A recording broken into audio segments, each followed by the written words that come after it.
So a lot of us have seen some pretty funny things when it comes to our pets. For instance, this gal, she's hanging 10 with the best of them. Or how about this cat getting a deep tissue massage? Don't you wish that was you? Wouldn't that be nice? And then there's this squirrel who thinks he's a cat. It is no secret that here on Delmarva Life, we all love our animals, and we know that a lot of you do too. So our next guest is no different. As a matter of fact, it's that love that drives veterinarian Dr. Jan Pol to care for hundreds of thousands of animals, everywhere from white mice to 2,600-pound horses and everything in between. He shares a lot of his experience as the star of Nat Geo Wild series, The Incredible Dr. Pol, and today he is sharing some of those stories with us here on Delmarva Life, and they're stories that you can find in his new book, Never Turn Your Back on an Angus Cow. Dr. Pol, thank you so much for joining us this afternoon. But I've got to ask you, never turn your back on an Angus cow? Why would that be? Well, that all depends if you ever been with an Angus cow or not. The minute you turn your back, they either come at you or they run away from you. So the best way is always keep your eye on a cow, and then you know what's happening. Take us back just a little bit, Yes. Dr. Pol. Where did you first discover your love for animals?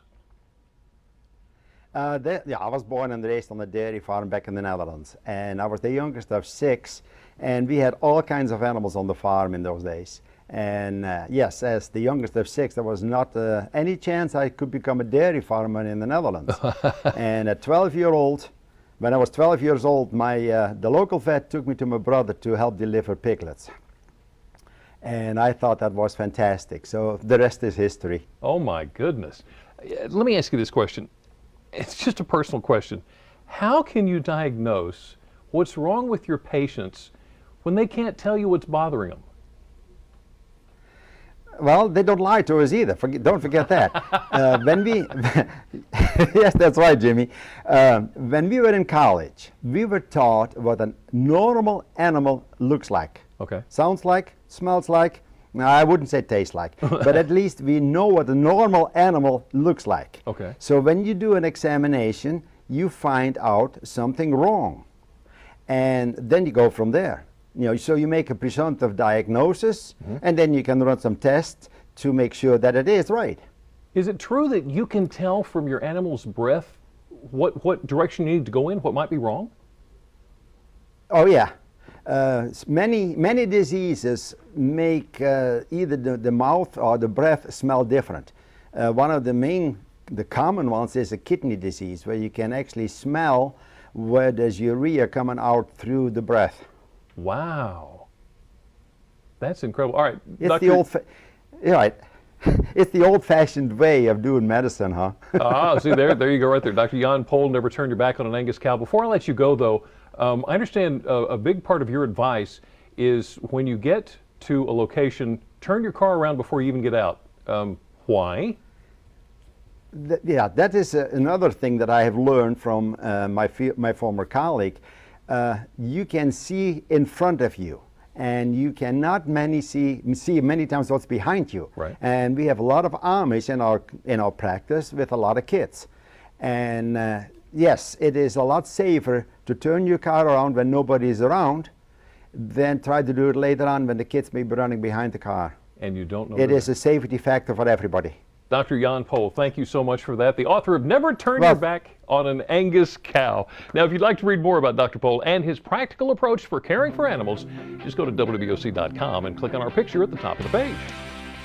So Dr. Pol told us you can determine a dog's health by their breath. Well, let's just see what we can find out from a simple ah.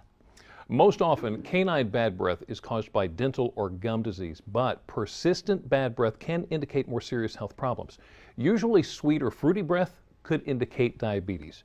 If the breath smells like urine, like he said, you could actually have a sign of kidney disease there. Breath with an unusually foul odor, along with vomiting, that could be a liver problem. Now, there's some oral products to control bad breath, but experts say it's not something you want to ignore. And as you just found out, you can determine a dog's health by their breath, but it turns out they can do the same thing for you. This is Sassy. Sassy's a 10-year-old pup who was raised on a farm, but her owner, Tim, says she has a special gift. Tim is diabetic. Every morning he wakes up to check his sugar. Sassy sits patiently.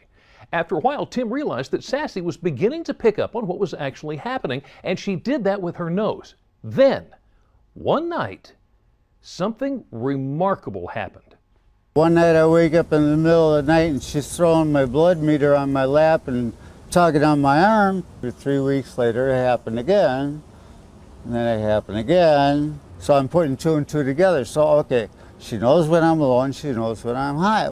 Sassy knew her owner was in danger when she stepped in to help save his life. Tim says he feels unbelievably lucky to have her, and although she can't talk, we think it's probably safe to say she feels just as lucky to have him.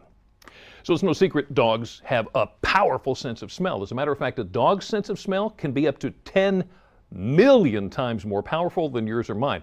But it's a truly amazing story when that sense of smell saves a life. Backing in, back it up. Stewie, the Australian Shepherd. Stewie is my love, the love of my life. For pet owner and dog trainer Dina Zaphiris, her Australian Shepherd Stewie is among the many dogs she trains daily. I'd say, where is it? And they'd go and they'd poke their nose in the hole and come back. But these dogs aren't just cued to find treats, they're trained to sniff out cancer. These dogs would rather find the cancer sample than a piece of steak. Coco, Fred, Pfeffer, they're among the several mixed mutts Zaphiris trains 4 hours a day, 4 days a week to detect ovarian cancer through breath. Stewie's sister, another Australian Shepherd, is in the study. I want to say with the training, she never missed a sample. Neither did Shotzi. She was on death row. She was going to be put down, and she is now saving lives. And Zaphiris is on a personal mission to help. My mother was diagnosed with breast cancer in 1990, and she died in 2010. Her struggle, she did not find it early. I knew my life had something to do with animals, but also something to do with cancer. Here we have our cancer samples, and again, everything is numbered. Cancer has red, and the dogs have a really easy time distinguishing between cancer, disease, and healthy. The tray equals reward. Now we can start to hide the reward in the tray. It's a very specific popping in and out of samples and only rewarding them for the cancer. And over time, they will ignore everything healthy and only want to go to their cancer breath. And every dog has its own alert. We have one here today that sits when they find cancer, one that lies down, and one that paws. People that are very sick, their body odor changes, their breath odor changes. Zaphiris research partner Dr. Michael McCulloch is a research director. He says analyzing cancer through body odor has been documented throughout the centuries. It was a no-brainer to us that if a clinician can detect these odors, that a dog can be trained to detect them as well. We took breath samples from the women who had been diagnosed with ovarian cancer and then brought those to the dog in the form of a small tube, because the subject would blow through it. Whatever odors are present in the breath are going to be deposited on those fibers. I worked with Michael McCulloch in 2003, and the dogs were 98, 99% accurate. While McCulloch's busy crunching numbers sent in from Zaphiris fieldwork, they ultimately have one goal. A non-invasive way of detecting ovarian cancer before symptoms might show up or blood tests might detect it. Who will win out in the end? Is it the dog more accurate, or is the laboratory more accurate? Is it the lab or the lab? We don't know yet. I'm hoping that we can work together because we need both. We need the dogs like we need the doctor. I'm on a crusade for my mom, absolutely, and for myself, and for all women. And if we can catch it early, we're going to save lives, and we can really change the world. Changing the world with a canine by their side. Isn't that just absolutely amazing? So, do you still need one of these amazing animals in your life? Guess what? You're in luck, because up next we're showing you some furry love bugs that would just love to rescue you and your heart. And a little later on, the Guthrie Matthews method takes the Delmarva stage. Wait until you hear their sound. Delmarva Life. We'll be back in just moments.